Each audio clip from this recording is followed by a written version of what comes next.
Hey, shalom, and welcome back. My name is Courtney with Biblical Apologetics, coming in, bringing you an interview today. We have Michael with Inspiring Philosophy. How are you, Michael? Good. How you doing? I am good. Thank you so much for coming on. I really appreciate it. I like a lot of the things that you do, and I definitely want to have you on so that if some of my people are not aware of you, now they will be. So. Cool. Yeah. Much appreciated. Yeah. So tell us a little bit about yourself. I know recently on TikTok you posted a degree that you just completed. What are you working on? Tell my people, who you are, what you do. You lay it all down for us. Yeah. So I run Inspiring Philosophy. I have a YouTube channel where I post videos, a lot of apologetic content. I just got my master's in philosophy, so just finished that up, and hopefully I'll move on to get a doctorate soon, but not for probably a couple of years. But most of Mhm. what I do is post different TikTok style videos or more longer form documentary style videos on YouTube. Yes, I do. You have a documentary coming up that you're working on regarding the Exodus. Is that right? I already have that complete. It's a three-part series, Exodus Rediscovered, where I go up from the Exodus to the conquest. Gotcha. Okay, wonderful. Yeah. So, guys, at the end of the interview, I'll put all of his information, in the description box. So please be looking for that. He has a lot of great stuff, and I think he has a good way of laying it out. So it's at least thought provoking, even if you may not agree. Now, there are some people that may not know what's the difference in apologetics and philosophy, and why did you choose philosophy over an apologetics, degree and whatever that may stand for these days? Well, I mean, there was a pretty good university close by that I could just attend, University of Arizona. So, I mean, might as well. And they have a very good philosophy program. So, my channel is called Inspiring Philosophy. It just seemed to fit. I always love studying philosophy. So, I just went with that.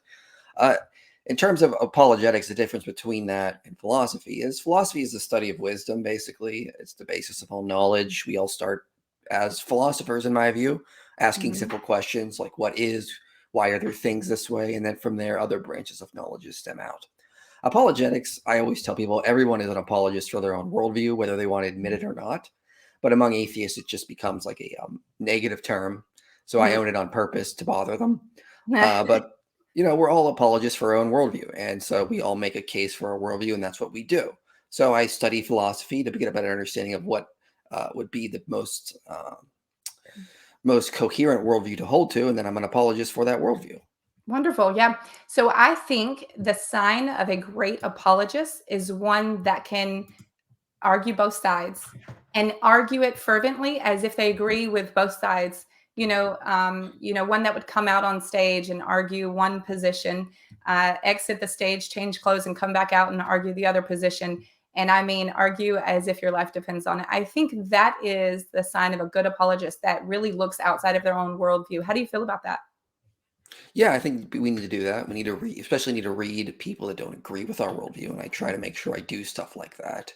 Not just read people that confirm what I want to be true, but read things that go against what I want to be true. Yeah, exactly. So let's go ahead and get started. So, guys, we are going to talk about young Earth. Now, I know I heard a TikTok where you mentioned, maybe it was a YouTube, but you mentioned something about you having a different idea of young Earth than what you hear when you hear young Earth. Most people think, what, 6,000 years or so. I think, what's your opinion on this? Well, I'm not a young earther, for Right? sure. I'm not sure what you mean. I mean, generally, the view of young Earth is that the Earth is less than 10 to 6,000 years old, Right. and I argue against that. I don't think Genesis 1 actually teaches there's a young Earth at all. Okay. Gotcha. So, what's your position on what you believe Genesis? You said one and two, or just one? One and two. Okay. Mostly Genesis 1, but 2 you can also play into that as well. So my general view is Genesis 1 is not telling us of the material creation of everything. It's Mhm. arguing that God sort of enters into the cosmos and establishes it as his temple. This is where he's going to reign. This is now his home where he's going to meet with humans for them to be his image. This kind of idea. And a Gotcha. lot of support for this comes from actually Genesis 1:1 because most Okay. scholars today are recognizing that it's not been translated properly. Hmm. uh, it actually should be read as when God began to create the heavens and the earth. The Okay. earth was welter and waste. Hmm. So that's generally how most scholars today, they're experts on the grammar of Genesis 1, would say that it needs to be read. With Gotcha. that in mind, that would not suggest that Genesis 1:1 is an actual beginning point of time, because God shows up at some point after the earth has already been weltered in waste, and then he begins Hmm. to bara the heavens and the earth. Correct. So Yeah. with that idea, you have this long expansion of chaos prior to that, for we don't know how long though. Gotcha. Yeah. So on this channel, I cover a little bit about better sheep being in the construct form, which typically just means in the beginning of. So it denotes a beginning of something, not the very beginning, as many people might assume, like you were just talking about, that maybe there was something that was already there, formless and void, and then God did something with it. He bara it, right? So is that kind of what you mean? Yeah, I mean, there was already sort of an earth there, so to speak, or something Gotcha. there, which God then starts to transform into his temple. So then my next question, and this is totally off cuff here, who created that? That was Well, already there. I would say God did. I would say that you can see this clearly in places like John 1, as well as Colossians 2, I believe it is, where it says all things were made by him. Okay, So so we do believe that God made everything. It's just he doesn't explain how he went about that okay, process. gotcha. So he created it, left it there for nothing. Am I understanding you? And then did something with it, and then that's what we're reading about in Genesis. Yeah, generally my view would be that God, sets off the Big Bang, so to speak, and then when it gets to the point where he's ready to enter into it to make it his cosmos, because there are creatures there that he can commune with and have relationships with, that's when he starts that process. And people would say, well, what was God doing for billions of years, just waiting around? Well, no, he's not bound by time. He can, move along the timeline however he feels. He can Yeah. set up the Big Bang, and then, for him, less than an instant later, he's where he wants to be, where there's creatures he can have relationships with. Yeah, it's when people ask those questions, I'm always like, what does it matter? Even, I mean, even if he doesn't move, like if he just sits there, what does it matter? Why is this even a question? So I don't understand why we can't just go, we don't know. We don't know what he was doing. And if he was doing nothing, or if it was in a blink of an eye for him, and thousands or millions of years for us, who knows? All right, Exactly. let's move on to the next question. So this one kind of jumps straight to maybe, and the reason I formulated the question this way is because, a lot of people talk about the end will be known by the beginning. And if we're talking about creation, do you see a pattern or anything regarding the millennial? Are you pre? Are you post? Do you care to share that? Do you want to talk about? Okay, go ahead. Yeah, I would say I'm definitely a post millennialist. Okay. I'm probably going to do some videos on that soon. Generally, I would draw attention from places like where Jesus says the kingdom of heaven is like a Mhm. mustard seed that slowly grows, or like a little bit of yeast that fills the whole all the what's the term he uses? All the dough, I guess is what it would be. Mhm. But also in Daniel 2, when it talks about the stone coming from the heavens to topple the statue over, and then it slowly grows into a mountain, the sort of gradual Um, growth of the kingdom of God over the whole earth. Interesting. Uh, so generally, my view is that when Jesus set up the Great Commission, he was serious. He knew it would work. He knew the mountain was going to grow to encompass the whole earth, even if it Yeah. took thousands of years. And that's the process we're on now, slowly building the post-millennial kingdom. Christ is doing it through his body. Gotcha. Yeah, no, I like that answer. I think that's a good observation. I think a lot of people might even miss that as an observation. So thank you for bringing that forward. Now, as far as millennial, do you want to explain to people, because I think there's a lot of people that may have a misconception of what is the millennial. So I deal mostly in the Jewish world. So you have the world right now and the world to come. And, a lot of people don't really know where that cutoff is. Where's the world right now, a start and stop, and the world to come, and Olam Haba, and things of that nature. So, where do you think that cutoff point starts the millennial? How do you feel about that? So, I mean, millennial is generally like a term for just a long period of time. It doesn't mean a Mhm. literal 1,000 years. I think. And you can sort of see this throughout scripture where, like God at one point says, I own 1,000 cows on a hill. If I was hungry, I wouldn't ask you. Okay. He literally does not own just 1,000 cows. It's a Yeah. general term to mean a lot. Yeah. Likewise, we see this with years as well. So generally the view of the post-millennialist view is that we are technically in the millennial kingdom. Right now, it's just the church age is slowly building it to the point where it will encompass the whole world, and then Jesus will return when we are ready to receive him as the king he is rightly owed. If he returned right now, we'd probably try to kill him again. Yeah. I think humanity is just not ready for that. No one's going to surrender their power. No one wants to. Mhm. So he's waiting. He's building the kingdom through the body of Christ. And when he gets to the right point, then he'll return physically to reign over the earth as he's meant to. Gotcha. Yeah, I certainly don't think we're at the point where people will look upon him and mourn as one mourns for an only child. Mhm. We are definitely at a stage where we would throw stones again, I think. Oh yeah, It's yeah. It simply would be a disaster. it would be. And I think, and that's the wonderful thing though about prophecy is, and I think this is at least my position, is that God is divine and he knows what the end is. And so he knows at the point when he needs to send I say Yeshua, sorry, Jesus, when he sends Jesus Doesn't back. matter. Okay, I wanted to make sure.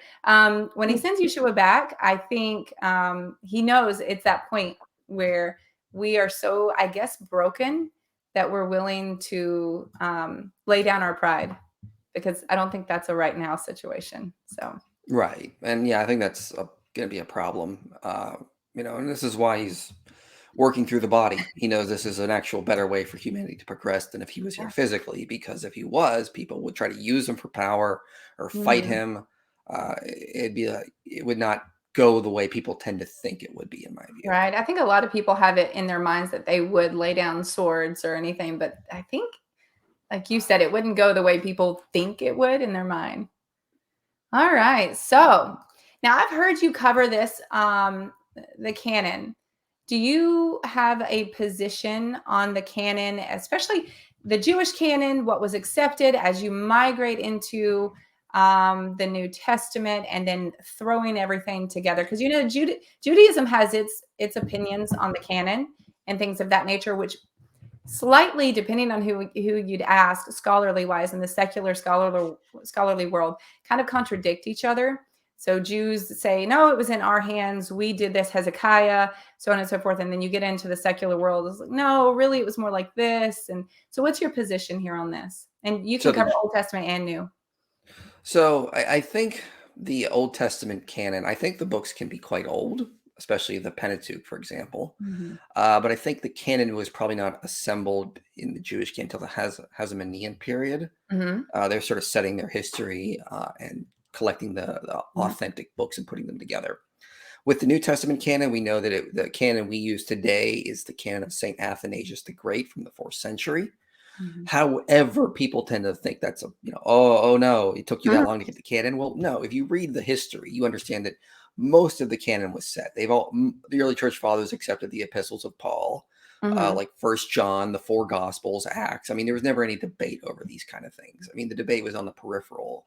Like, should we include Revelation? How about Yeah. James? Is Hebrews, is that okay? Most people tend to have accepted Hebrews as well. Mhm. So when we finally get the canon that we have with no books added, no books removed, it's St. Athanasius canon. Prior to that, you have some canons that included our books. It Yeah. would add things like the Shepherd of Hermas, or maybe sometimes the Epistle of Barnabas, these kinds of things. Oh yeah, that one. The Epistle of Barnabas. Interesting. That's a lot to cover in and of itself.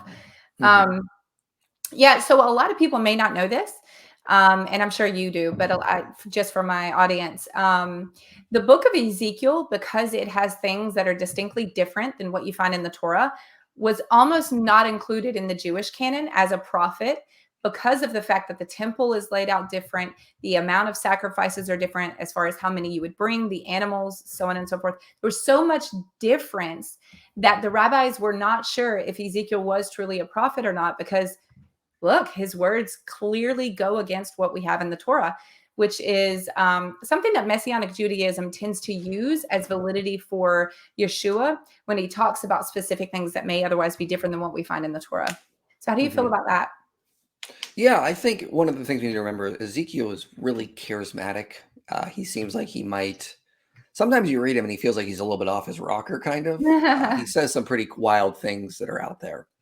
And I think that's fine. I think that helps create a more interesting narrative in the biblical account. Uh, but I mean, some of the times what he seems to be talking about is he might be using metaphorical language. He might be using some exaggerated language. We know that oftentimes this happened in the ancient world.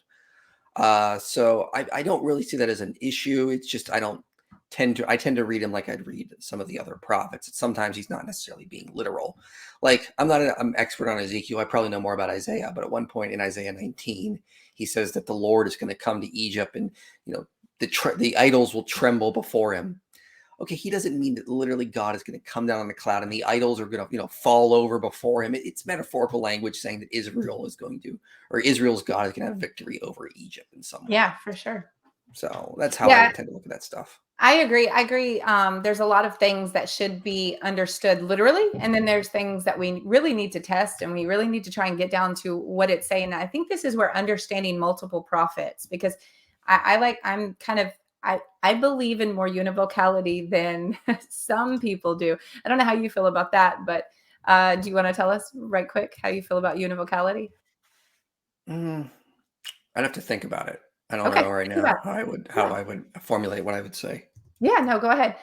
Think about it. And you don't even have to answer. It's just one. The reason why I say that is only because I'm currently writing a book, and in the book, I show how hyperlinked the Bible is, where you have one prophet, because you have prophets to Israel and you have prophets to Judah, and they're saying the same thing. They're saying it in different ways from different points of view, and I think that's important. So when we start to look at prophets like Ezekiel and Isaiah and other prophets, especially when you get down into the prophets, especially where the Lord becomes very personified and the arm of the Lord is, it's a little bit different than what we find in the earlier writings. You can really start to see this idea. I think that is important that we need to bring out that the prophets bring forward things that other prophets have brought forward and expound on, right? And so that's where I go in and dive into a lot of my studies. And so I think it's each prophet has his own personality too. I think we forget that prophets had personalities. Like, I mean, they're people like us. So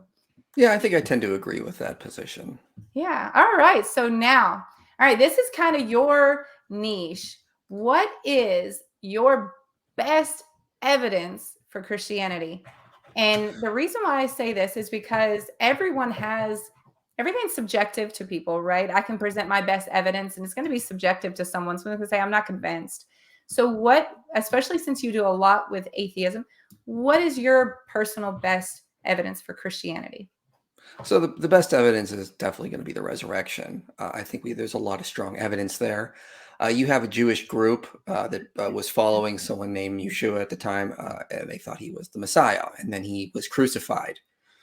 Within when we know what the background within there, I mean, if that happened, and it did happen a lot, you got yourself a new Messiah, or you moved on. You did not come around and claim that actually not only was he crucified, it was God's plan, and he's been resurrected, and this proves he's the Messiah.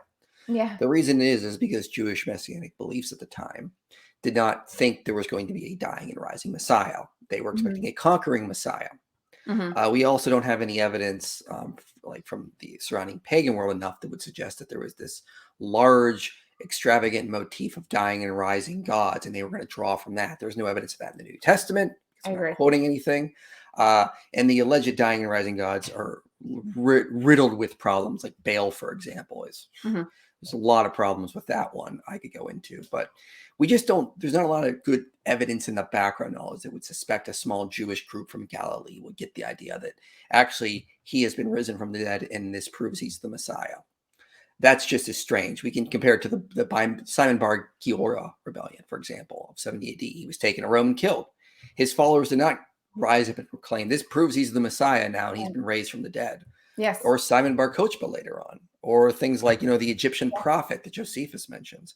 None of that happened. These people just dispersed and went out and tried to find a new Messiah. But the Christians are unique and strange. And then they also, we do have evidence that some of the early followers, like James, Peter, Paul, were martyred for their faith. And these would have been the ones who would have known full well if they were lying or not. And they were fully willing to die for this. They were also proclaiming it quite immediately in Jerusalem, where the Sanhedrin would have had the means and the motive to debunk this if that was the Yeah. case, and they couldn't. So there's a lot of anomalies when it comes to early Christianity. They cannot be explained with a natural explanation. And I've seen, even recently, I've seen atheists try to do this, and they end up either doing one of two things. They either cannot explain all the data. They'll put on an explanation. Like they'll say things like, well, they just read into their scriptures. and saw the suffering servant, and then assumed that he had to be resurrected.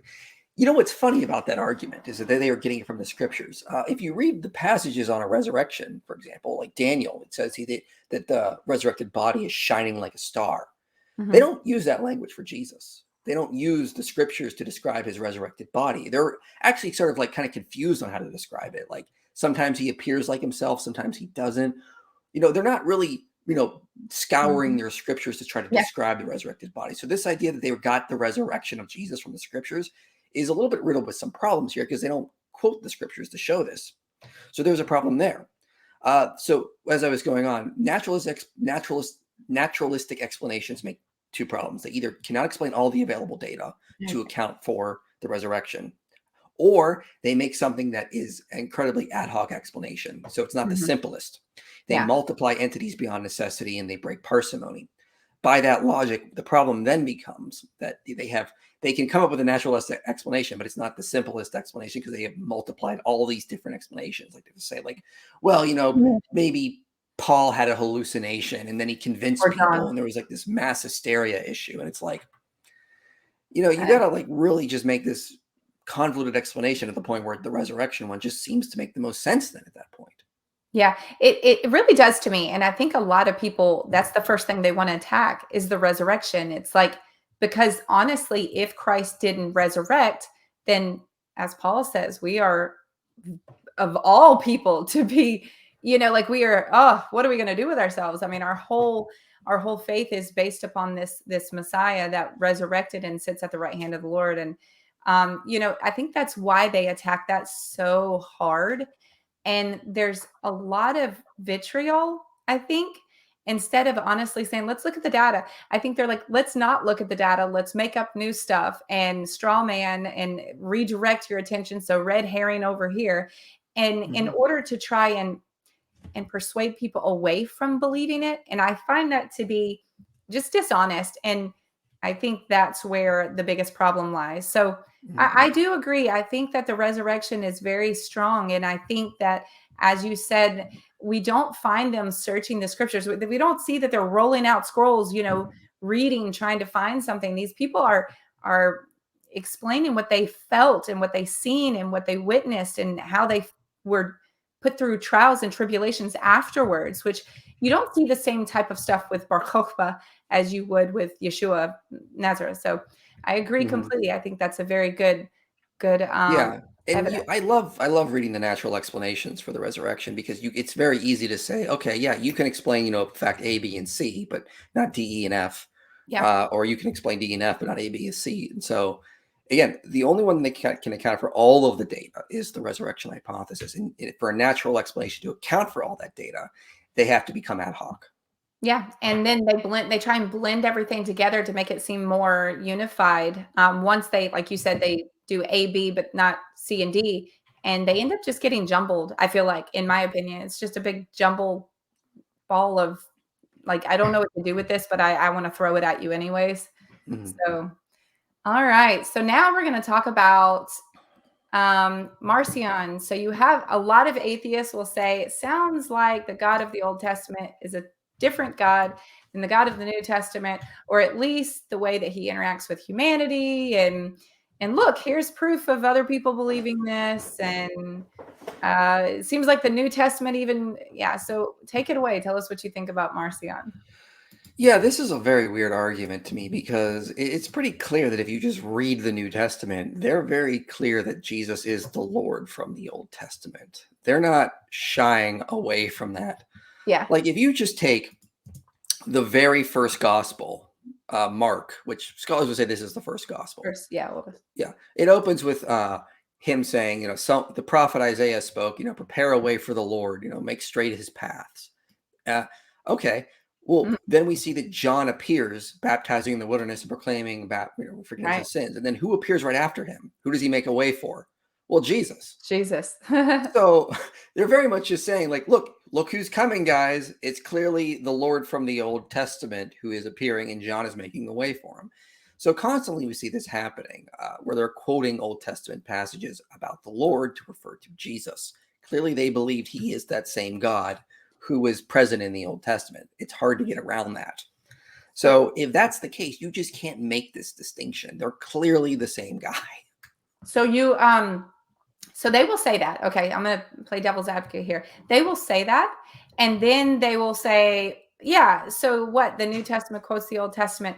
That doesn't mean anything with regard to the way that the two gods in their mind are represented. And so that's why Marcion seemed to have the best thought here. And that's, I really think a lot of where we unhitch from the Old Testament comes from that mentality. And so it seems to be prominent in even Christianity today. And that's where I think it's a little scary. I mean, do you agree that we become just,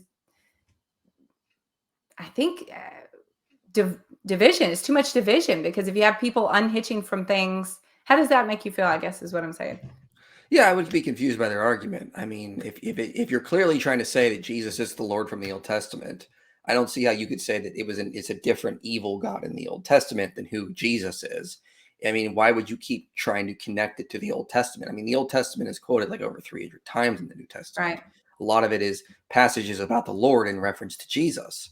Like in Romans, Paul says, all who call upon the name of the Lord will be saved. And he's talking about Jesus, and he's quoting the prophet Joel, who's talking about the Lord. It's clearly this, they think it's the same guy. So any attempts to avoid that, it's just going to get very ad hoc. Yeah, it seems to me that they will, I guess what I'm saying is they say Jesus brought the age of grace. And in the Old Testament, he was mean and wrathful. And I think this is where just understanding the development of the Bible and the revelation. A lot of work I do is towards Jews, and they don't believe in progressive revelation. Well, they do, but they don't tell you that they do. Okay, so any Jew that says they don't believe in progressive revelation is lying. They do, but it's not in the same sense that maybe Christianity would believe. So in short, we know that, at the time of the giving of the Torah, you have this, but then as you migrate into Isaiah, you have the arm of the Lord seems to be very synonymous with the Lord himself. So in that way, there's a progression of revelation. Even Isaiah, what is it, 63, the angel of the presence, and then it takes you back to what you find in Exodus. And so there is a progression, because in my opinion, the prophets reveal and explain things that were not explained. It was just laid out and left up for your own interpretation. The prophets come in and explain it. So I feel like the New Testament does the same thing. And so I think that's why, in my humble opinion, I call the New Testament divine commentary, inspiration. So it's inspired scriptures, but it's commentary because it's explaining things that you might not have understood, like you mentioned with Joel.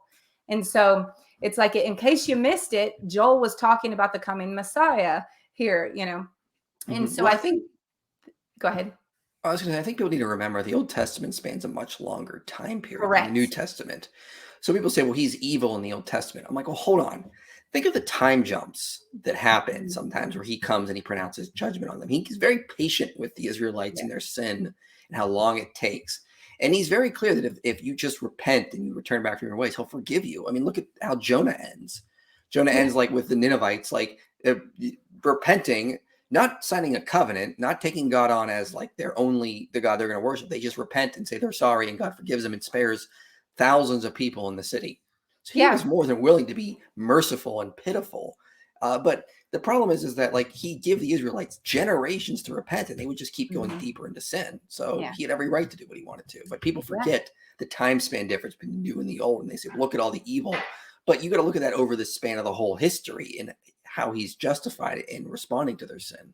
I think that's a good point as well. And on that, we will transition, because that was a good ending for that one. All right. So now, for those of you who don't know, he's on TikTok as well as YouTube, and he loves to tackle specific things that I think, one, the way he does it is very entertaining. And then two, knowledgeable as well. So I think there's something that is missing in the scholarly world. It's entertainment while also giving you good, fine information, because we're trying to bring in the younger generation, but it's very difficult to do if you're not keeping their attention. And I think that you do an amazing job at doing that. One of my favorites is when you say something to the effect of, your real customers are in space. Oh yeah, that guy. Yes. Yeah. So Yeah, he that was one, claiming that that NASA was sending nudes into space to lure aliens down, and I'm just like, this is not in the Bible, dude, but you're claiming this is the biblical narrative. Like, come on. yeah, it's interesting, guys. If you've never seen Michael's stuff, it's a doozy. It's worth watching. So tell us some of your favorite subjects to attack on TikTok or YouTube even, but TikTok, it seems to be easier to do on TikTok.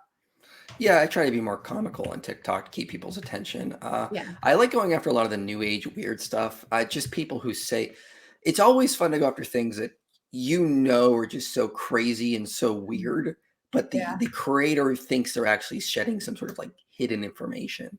Yeah. So I responded to this guy recently who claims that we have found giant skeletons around the earth. And I was like, you got to be kidding me. And he put up this one image and he's like, people just like to say this has been photoshopped and to debunk it. And he's like, that's just lazy thinking. And so I'm like, okay. So I just did a Google image search with his image and found the original one that it was photoshopped with to show, hey, this actually Oh, was photoshopped. It's not hard. No one is no one is just dismissing it because it's photoshopped. It clearly looks yeah. photoshopped and it actually is. Here, I can prove it to you. Here's the original image. So I Yeah. always find it fun to debunk things like that. They're just so weird and out there because you can get a good laugh out of that kind of stuff.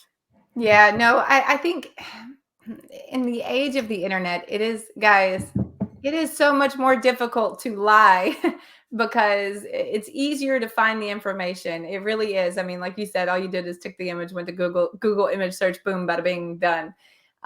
Maybe 50 years ago, you could hold up an image and say, but no one would know. We'd have to just kind of take your word for it. So, I know that you do stuff like that, but you also do a lot of stuff from my own people. And look, hey guys, Torah observant people, I'm about to kind of throw you out here to the wolves for a minute. I think it's interesting. There's some stuff that you've done on the Torah observant community. And I agree with the Torah observant community being a little overzealous. How do you feel about that? Yeah, I know where you're coming from. So my brother-in-law is David Wilbur, and so he's Torah Observer as well. Whoa, Uh, wait a minute. Back up. Really? yeah, yeah. I had no clue. His wife and my wife are sisters. Interesting. I didn't know that. David's a friend of mine. Yeah, so wonderful. Okay. Hi, Yeah. David. I'm sure you're going to watch this. I had no clue. Okay, So sorry. yeah, Go ahead. So yeah, I mean, and he kind of is a little bit more intellectual. Like he Yeah. understands that sometimes there can be zealous issues. Like the whole one issue that's been a pet peeve for me is them claiming that like Christmas and Easter and Halloween are pagan. Oh, yeah. And my originally I agreed with them. I thought they were pagan, but I looked into it just to, because I was going to make videos saying like, it's not sinful in any way. But then I found out none of them were pagan. So I have been showing that, and instead of a lot of them just coming around saying, "Oh, our bad, this frivolous Yeah. little issue that doesn't affect any of our beliefs," no, they dig their heels in and they go, "No, it is pagan." I'm like, okay, well, what's your evidence? Well, I found this Google article that I just found Persuaded randomly. Google. Yeah, therefore it's pagan. I'm like, you got to do better than that. Like I have found, like I've gone and read like Saint Bede, like Yeah. Snorri Sturluson, like the Philocalian calendar, like Pliny the Elder, just trying to get like the basic information from the ancient world. But unfortunately, it seems some Torah observers really want to, because Yeah. they have a passion for keeping biblical feasts, and I Yeah. support that. I think that's great. They want to do that. But then they go a little too far and they say, well, if you're not keeping the biblical feast, you're keeping pagan holidays. And it's like, no, Christians in Europe and in the Roman Empire were able to come up with their own holidays without it being connected to paganism. Just because it's not in the Bible, that doesn't mean it goes back to paganism. It can go back to European folk traditions, early Christian traditions that they had concerning saints or concerning, the Right. resurrection or the birth of Christ. These aren't pagan holidays. What I think is interesting is many Torah observant people don't want to admit that they are overzealous without really having a lot of scholarly backing. And then they'll say things like, oh, scholars are just, men's knowledge. And I'm like, wait a minute, you do know the Bible that you are reading is translated by these people that you are slapping in the face. You're standing on the backs of giants that came before you. And look, I have to be honest, I was very bad in the beginning. Look, I was. I mean, you could ask David. I was. I have since repented of that and since came to my senses after really coming to the understanding of Courtney, you're not the only one trying to be obedient to God. You're not the only one out there trying. God really humbled me. And so I'm not my own people's favorite person because I tell them where I think they're wrong. So Oh yeah, I think that's great, and that's also, humbling as well. I mean, I get attacked by Christians all the time for different things, yeah. but I always tell people when they bring that thing up, like, you're just taking man's word over God's word. I'm like, no, what you're actually saying is you want me to take your word over someone other man's word because Yep. you're just a man. You don't speak for God in any special way. Right. Really, what you're upset about is competition. Yeah. Yeah. I love how you just stop there. Competition, full stop. Great. See, that's the kind of stuff, guys, that you'll get on his TikTok. Dead seriousness, but just brutal honesty. So I appreciate it, Michael. I think you're a breath of fresh air. Okay, so now this question I think is important to a lot of people, and it's important because what does it mean to reject Jesus? What does it mean to reject man's, like we were just talking about, man's idea of things and man's interpretation versus Jesus? So, what do you think happens to people that reject the Jesus of the New Testament? Well, unfortunately, I think it sets them on a path towards hell. Unfortunately, I think that's just kind of what happens. I think it's pretty clear the Bible's clear that by no other name can we be saved, as Peter Mhm. says in Acts. Mhm. So to reject Christ is to reject God because He is the full image of God. He who has seen me has seen the Father, as He said. Mhm. So to reject Him is to reject the only path to salvation. There is no other way by which we can be saved, as He even says in John 3, for example. So we need to keep that in mind that that's how important it is. Yeah. I agree. I think there are some things that make tread treading dangerous waters, if you will. I think there are a lot of people out there that maybe think that they're properly representing the New Testament, and yet they aren't. They're pulling in a lot of things. See, I battle a lot of orthodox minded kind of New Testament believers that lean towards Jewish traditions, halakha, and things of that nature, which I don't agree with a lot of that. And then I also battle some atheists and things of that nature. So I'm the middleman. I feel like I'm kind of a middleman. I've got one foot in the Jewish world, one foot in the Christian world, and I try and bring both together just to sit down at the table and let's talk.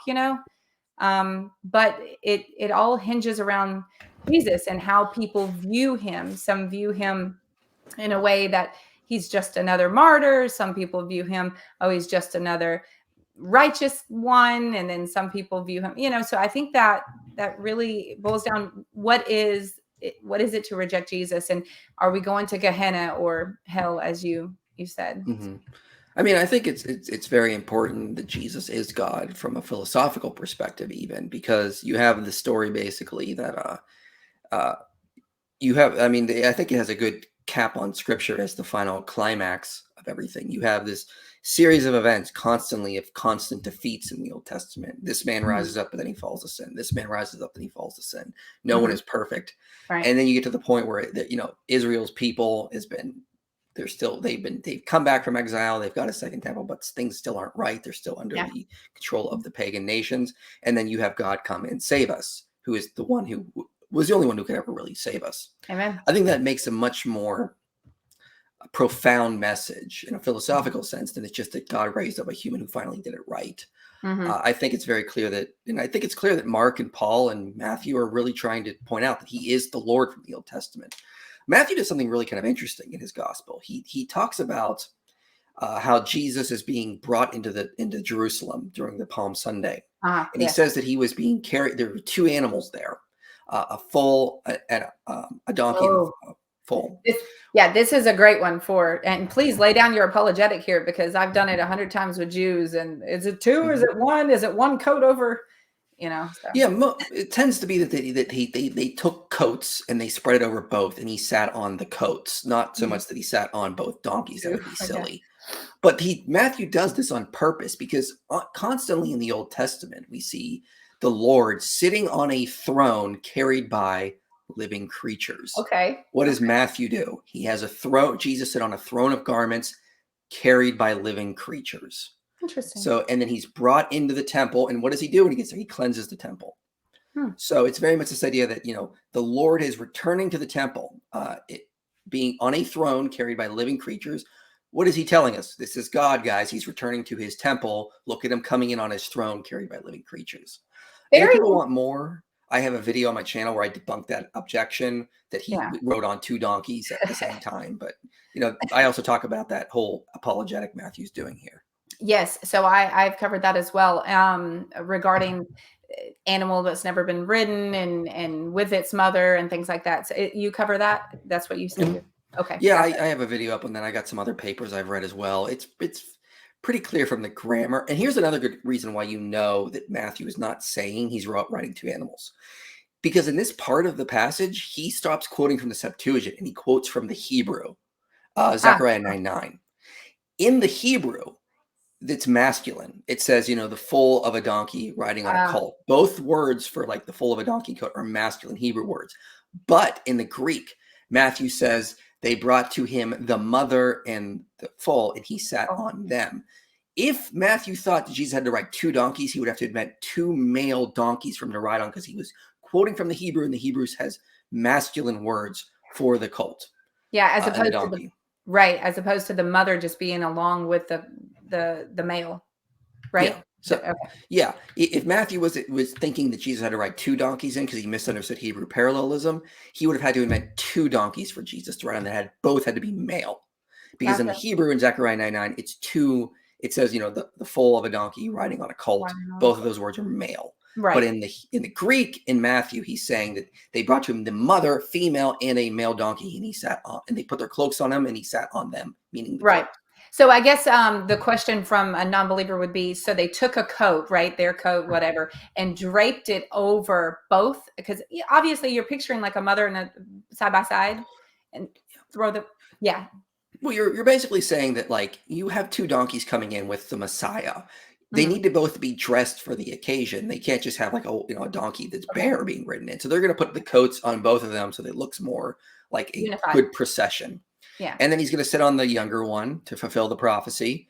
But I mean, it's also going to represent this widened throne, as Robert Gundry notes. It's a widened throne that he's sitting on, carried by 2 living creatures, showing that this is the Lord returning to his temple. Interesting, because if there's, I'm sure you're aware of the Greek having 2 mercy seats in, okay.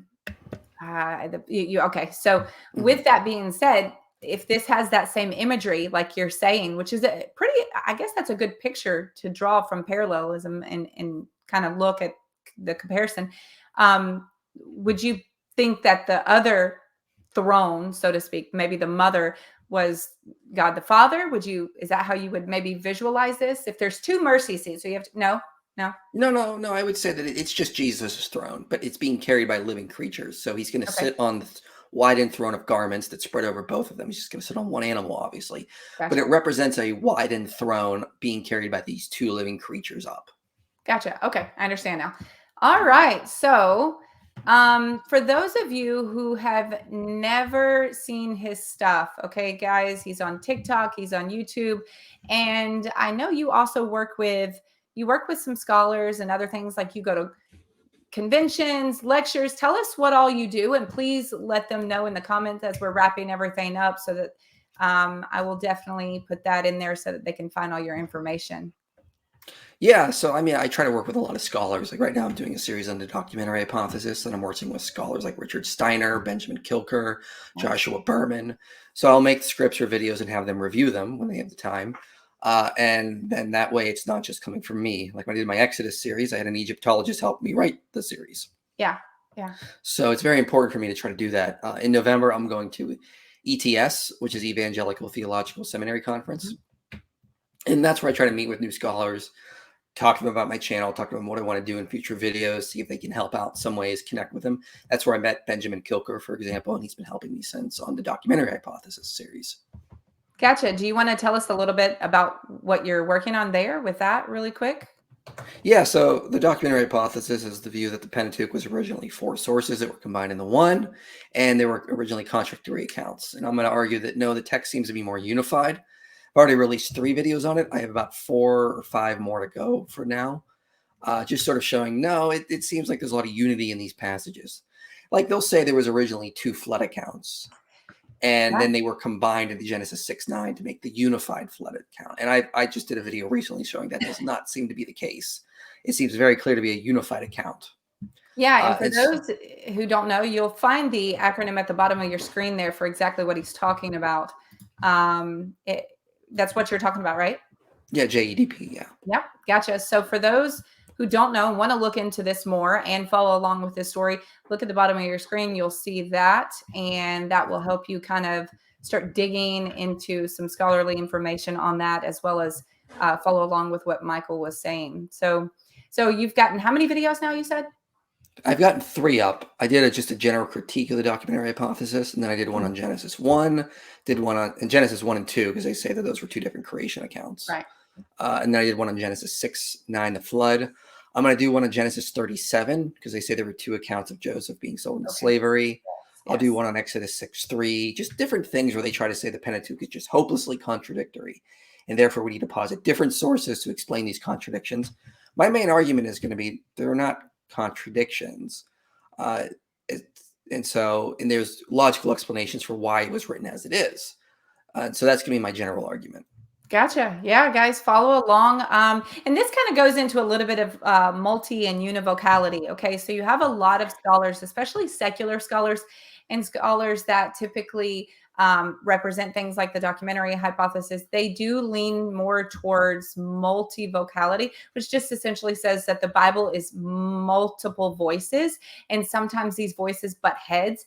They don't always agree. Some examples that were given, Dan McClellan, the scholar I interviewed not too long ago, he says that it's clear that Paul and James have 2 different theologies. I personally don't agree with that. This is the thing, is that when I hear that, I'm always like, why are we not applying the principle of charity? Is it hopelessly contradictory, or is it just that there are logical explanations to account for this that show that they're just talking about different aspects of the same thing? I agree. I agree completely. You know, I think to not. use the analogy from India, like the blind man touching the elephant, they're not ever actually contradicting themselves, because they're all like, one's touching the trunk, one touching the tail, one's touching the body. They're not contradicting them. They're just describing different aspects of the same theology. And I think that's what James and Paul are doing. I agree completely. I absolutely agree. And I think Dan McClellan went back and forth with what Chip? Chip is his name? Chip, yeah, he's a great guy. He knows the Greek very well. I really enjoy listening to him. I shared one of his videos on this very subject with James and Paul, and I thought it was great. Like I explained this, but he did such a phenomenal job at explaining it. I had to share it with my people because it's the same thing, just different views. I think one focuses very, very narrowly on one spot, and then another, James, focuses very narrowly on another spot. Doesn't, in my opinion, mean that they're contradictory. So guys, so definitely check out the description box below for all of his information, and please, for those who may be blind, let us know where we can find you. YouTube, TikTok, tell all of us your sources here for finding you. So all of my sources would be youtube.com/inspiring philosophy. I'm on TikTok as Inspiring Philosophy. I'm also on Instagram, Twitter, Facebook, same kind of handle. And then, of course, I have my website, inspiringphilosophy.org. You can follow me. You can also support me on Patreon or through the website as well. Wonderful. Michael, I really appreciate you coming on. I know we ran through it very quickly, but you're very concise, and I think you give people a lot to think about in a short amount of time. So definitely, guys, if you want to know more, follow him and really dive into a lot of the things that he covers. These were just snippets. I find that he's really well-rounded in a lot of subjects. That's why some of the subjects that we covered today are kind of, it didn't flow very well, but it's hitting on multiple subjects. Michael's really good about being able to hit on a lot of different subjects. And so, if you're wanting more about it, please follow him. So Michael, I appreciate you being on. Thank you so much for coming on, and I look forward to maybe interacting with you some more. Yeah, appreciate it. Love it. Yeah, thanks. Thanks. All right. So, shalom, everyone. Have a blessed day.